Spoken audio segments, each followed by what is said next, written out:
وہ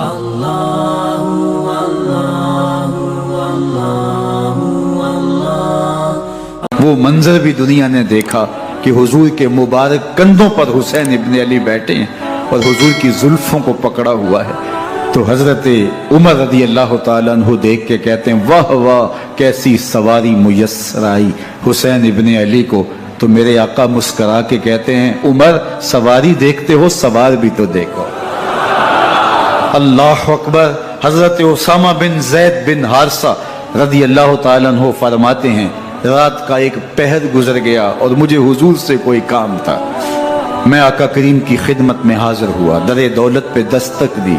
حضور تشریف لائے تو چادر اوڑی تھی, بکل کی ہوئی تھی میرے حضور نے.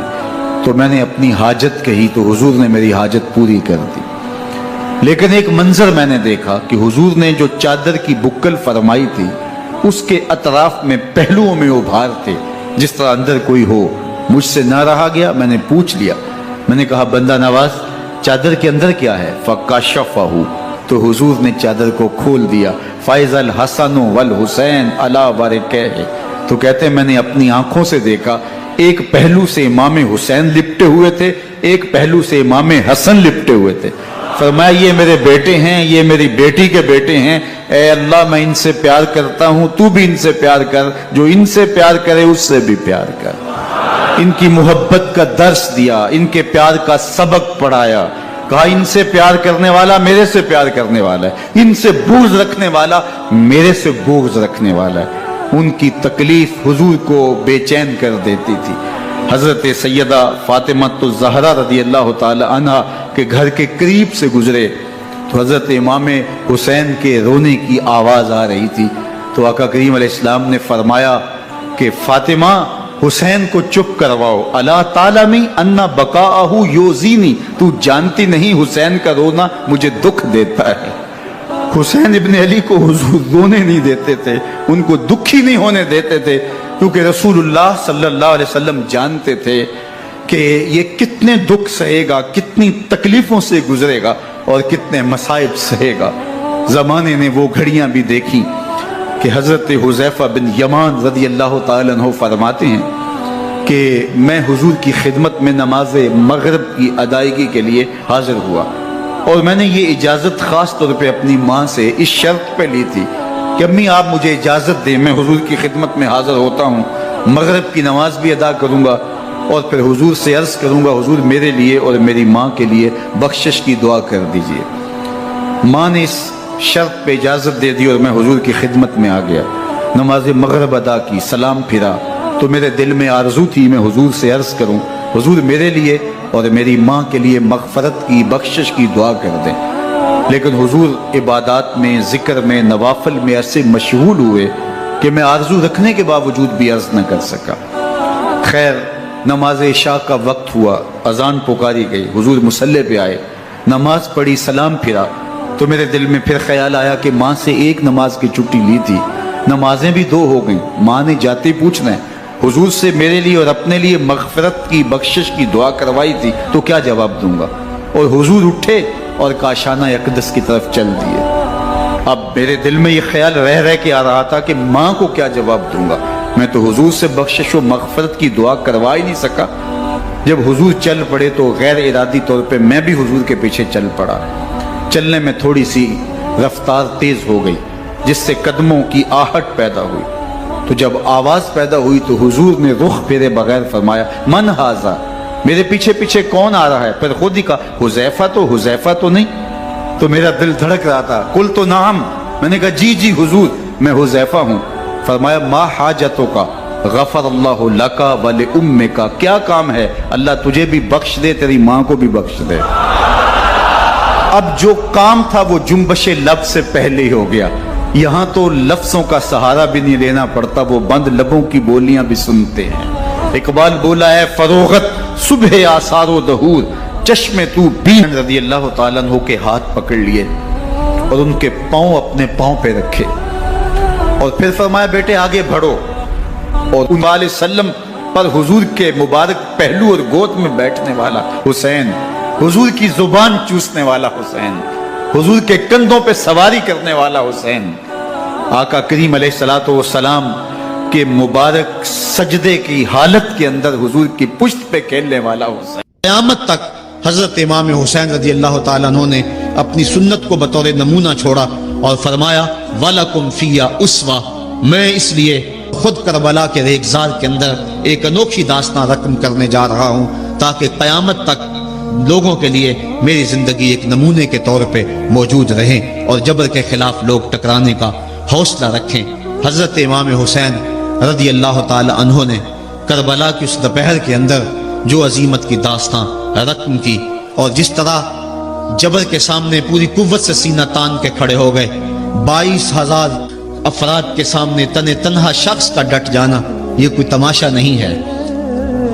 72 افراد کے زخم کلیجے پہ موجود ہیں اور اپنے بھائیوں، بیٹوں، بھتیجوں اور بھانجوں کے لاشیں اٹھا اٹھا کے آپ خیموں تک لا چکے ہیں. آپ کے ہاتھوں کے اندر علی اصغر دم توڑ چکے ہیں اور جوان علی اکبر آپ اس کو اٹھا کے خیمے تک لا آئے ہیں.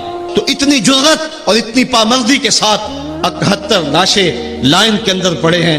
گھر میں ایک میت ہو جائے سارا شہر سنبھالا دینے والا ہوتا ہے، پھر بھی دکھ نہیں تھمتا.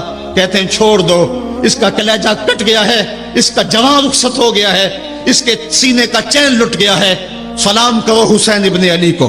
71 لاشیں لائنوں میں لگے ہوئے ہیں، بے گور و کفن لاشیں پڑے ہوئے ہیں اور ادھر خیمے کے اندر پردہ ڈالو کہ پردے کا بھی لحاظ ہے.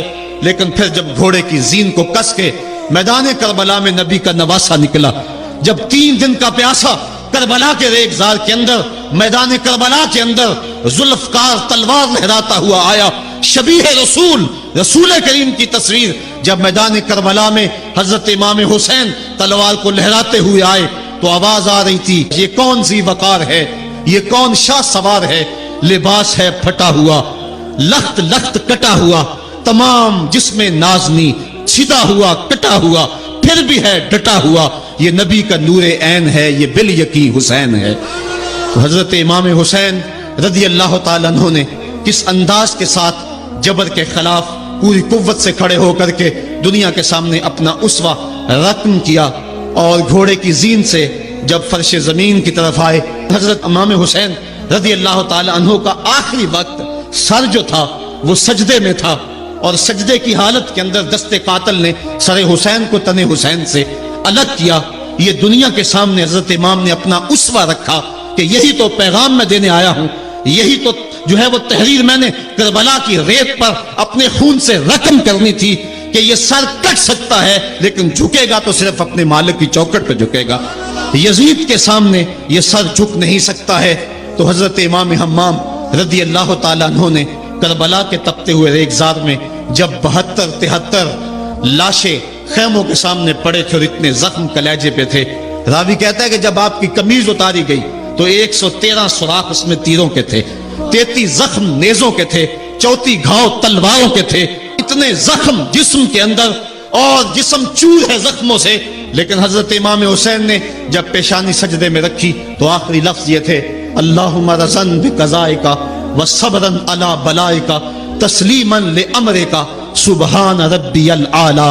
مالک تیری تقدیر پہ راضی ہو گیا ہوں، مالک زخم سے پہ بھی میں مسکرا رہا ہوں، مالک تیری طرف سے جو دکھ آئے میں نے ان کو قبول کیا.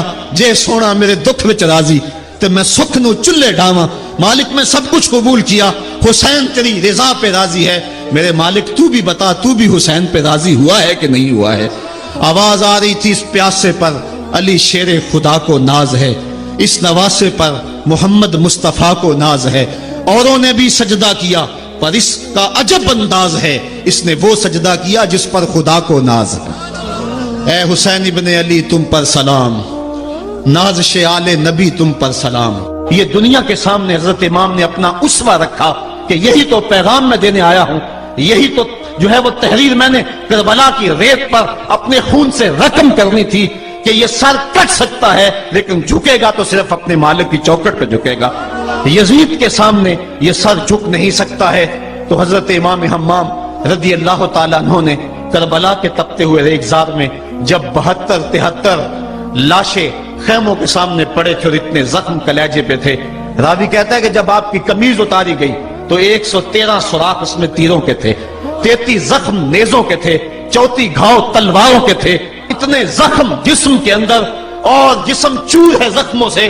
لیکن حضرت امام حسین نے جب پیشانی سجدے میں رکھی تو آخری لفظ یہ تھے، اللہم رضن بقضائک وصبرن علی بلائک تسلیما لامرک سبحان ربی العالی.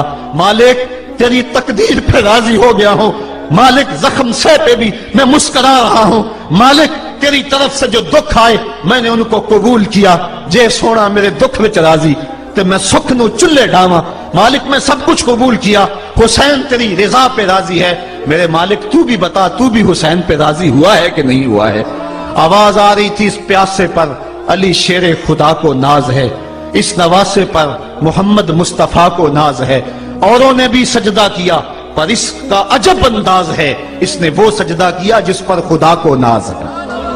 اے حسین ابن علی تم پر سلام، نازش آل نبی تم پر سلام.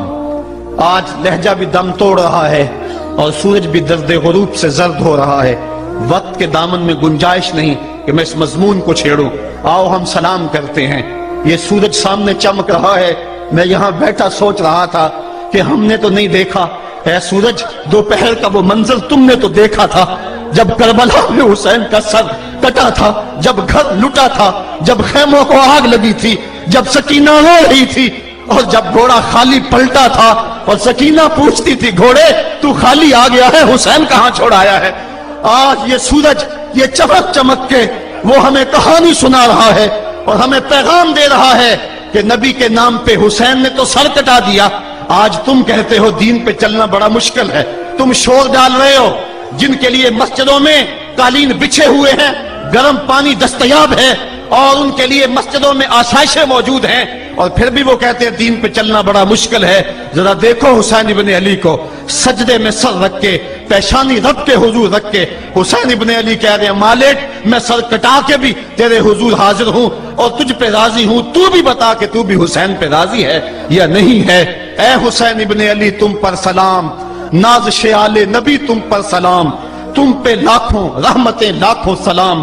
اے شہیدان محبت کے امام، لالا گوں لالا بدن لالا چمن، اے چمن اندر چمن اندر چمن، زندگی ہی زندگی تیری حیات، اے حیات اندر حیات. افتخار ملت بیضا ہے تو، رب کعبہ کی قسم یکتا ہے تو.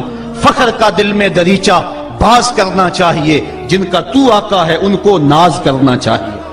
آج ہم ناز کرتے ہیں حسین ابن علی پہ. ہم آ حسین والے نہیں ہیں، ہم واہ حسین والے ہیں. واہ حسین تیری عظمت کو سلام. اتنے زخم کلیجے پہ ہو تو کھڑا نہیں ہوا جاتا، لیکن جبر کے خلاف کتنی قوت سے کھڑا ہے. حسین ابن علی نے اپنا نمونہ لوگوں کے سامنے رکھنا تھا. اقبال کہتا ہے سرخ رو عشق غیور از خون او، شوخی این مصرع از مضمون او. یزید مٹ گیا، یزید کا نام مٹ گیا، اس کا تشخص مٹ گیا. حسین کل بھی زندہ تھا، حسین آج بھی زندہ ہے. مرتا تو وہ ہے جس کی فکر مر جائے، مرتا تو وہ ہے جس کا نسب العین مر جائے، مرتا تو وہ ہے جس کا مشن ختم ہو جائے. حسین کا نسب العین زندہ، حسین کی فکر زندہ، حسین کا مشن زندہ، حسین زندہ، حسین کا نانا بھی زندہ. آج بھی ہزاروں کروڑوں اربوں انسان حسین کا نام لے کے جی رہے ہیں. میں کہتا ہوں اگر کوئی یزید کا نام بھی لیتا ہے تو وہ سر جھکا کے دیتا ہے. کیسا تمہارا لیڈر ہے جس کا نام لیتے ہوئے بھی تمہیں شرم آتی ہے؟ نام لینے سے پہلے سر جھکاتے ہو، نام لیتے ہوئے پسینہ پسینہ ہوتے ہو، نام لینے کے بعد منہ چھپا لیتے ہو. تمہیں اپنے قائد اور اپنے لیڈر کا نام لیتے بھی شرم آتی ہے، اور جب ہمارے لبوں پہ نام حسین آتا ہے ہمارا قد اونچا ہو جاتا ہے، ہمارا سر فخر سے بلند ہو جاتا ہے. فخر کا دل میں دریچہ باز کرنا چاہیے، جن کا تو آقا ہے ان کو ناز کرنا چاہیے. تو حسین ابن علی نے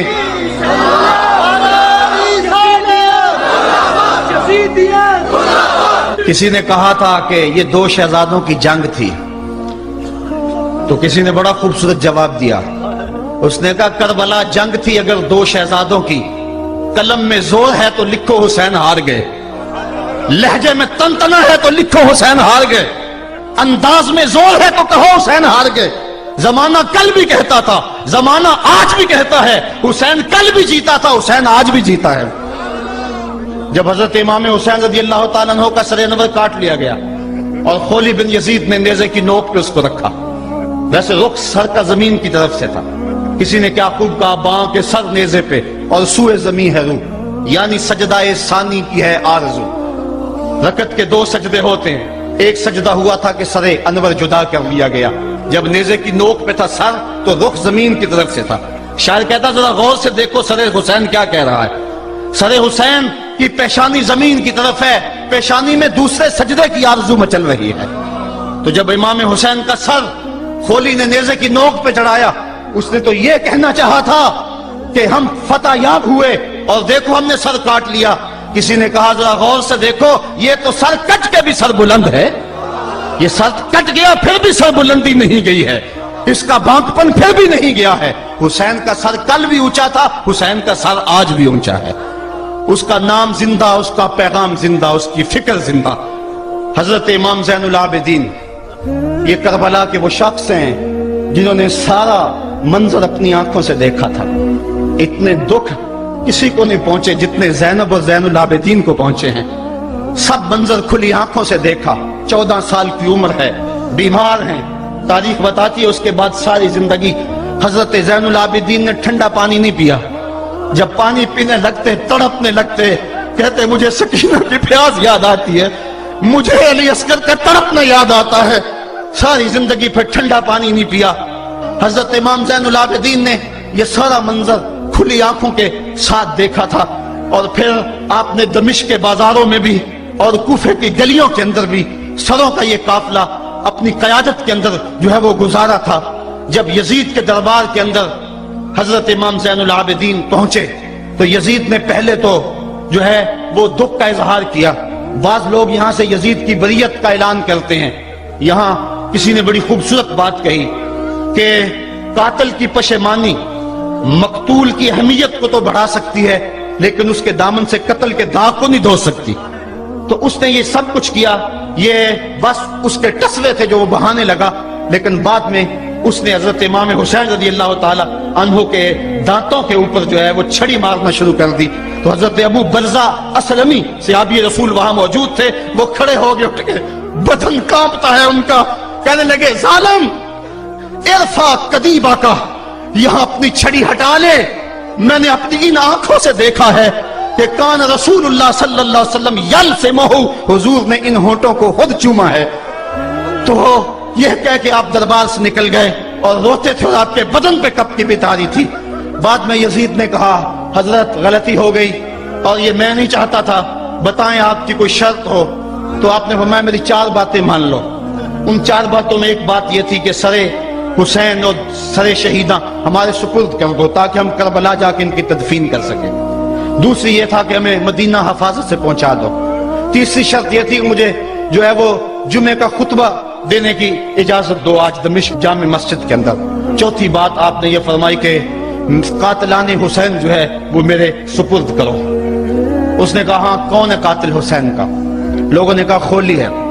خولی نے کہا میں نے قتل نہیں کیا، یہ سنان بن انس نخی نے کیا ہے۔ سنان بن انس نخی کو کہا ہاں تو بتا، کہنے لگا میں قتل کیوں کرنا تھا، یہ تو شمر ذل جوشن نے کیا ہے۔ شمر ذل جوشن کو کہا تو بتا، کہنے لگا میں نے قتل نہیں کیا، میرا کون سا حسین نے کچھ بگاڑا تھا، قتل اس نے کیا ہے جس کی حکومت کو خطرہ تھا۔ تو یہ ہے وہ ہے قاتل حسین کا۔ اب یزید کہنے لگا تمہاری یہ شرط تو میں پوری نہیں کر سکتا، یہ بات تو پوری نہیں کر سکتا، اب خطبہ دے لو۔ اب حضرت امام زین العابدین خطبہ دینے کے لیے کھڑے ہوئے۔ خطابت تو اس گھر کی لونڈی ہے، جب یہ بولتے ہیں تو حکمت کے موتی دولتے ہیں۔ جو ہی امام زین العابدین کھڑے ہوئے، 14 سال عمر ہے اور دمشق کی جامع مسجد ہے، یزید بھی بیٹھا تھا، یعنی سلطنت بھی تھے، عوام کا بھی ہجوم تھا۔ جب آپ نے خطبہ شروع کیا لوگ زاروں کے تار رونے لگے، اور آپ نے اہل بیت کے مناقب جب لوگوں کے سامنے رکھے تو یزید گھبرا گیا کہ کہیں لوگ میرے گریبان تک نہ پہنچے۔ اس نے مؤذن کو اشارہ کیا جلدی جلدی اذان پڑھو۔ تو جب اس نے کہا اللہ اکبر اللہ اکبر، تو حضرت شہزادہ زین العابدین نے کہا کہ اس کے اندر کوئی شک نہیں کہ اللہ سب سے بڑا ہے۔ جب شہادتین کا کہا اشہد ان لا الہ الا اللہ، حضرت امام زین العابدین نے اس کے جواب کے اندر کہا ہاں ہاں اللہ کے علاوہ کوئی معبود نہیں ہے، اس کی گواہی ہم نے خون سے دی ہے، ہم نے اپنے لہو سے دی ہے اس کی گواہی۔ اور پھر اس کے بعد جب اشہد ان محمد رسول اللہ پہ لفظ آئے تو حضرت امام زین العابدین نے کہا یزید دیکھ اب اذان کے اندر تیرے نانے کا نام ہے یا میرے نانے کا نام ہے؟ آج بھی منبر پہ میرے نانے کا نام ہے۔ تو یزید مر گیا، اس کا نام مر گیا، اس کا تشخص مر گیا۔ حسین کل بھی زندہ تھا، حسین آج بھی زندہ ہے، حسین کربلا کے تپتے ہوئے ریگزار میں بھی زندہ تھا، کوفے کے بازار میں بھی زندہ تھا، اور دمشق کی جامع مسجد میں بھی زندہ تھا، مدینے میں بھی زندہ، مکے میں بھی زندہ، کابل میں بھی زندہ، کندھار میں بھی زندہ، قلعہ جنگی میں بھی زندہ، تورا بورا میں بھی زندہ، موصل میں بھی زندہ، بغداد میں بھی زندہ، غزہ کی پٹی میں بھی زندہ، فلسطین میں بھی زندہ۔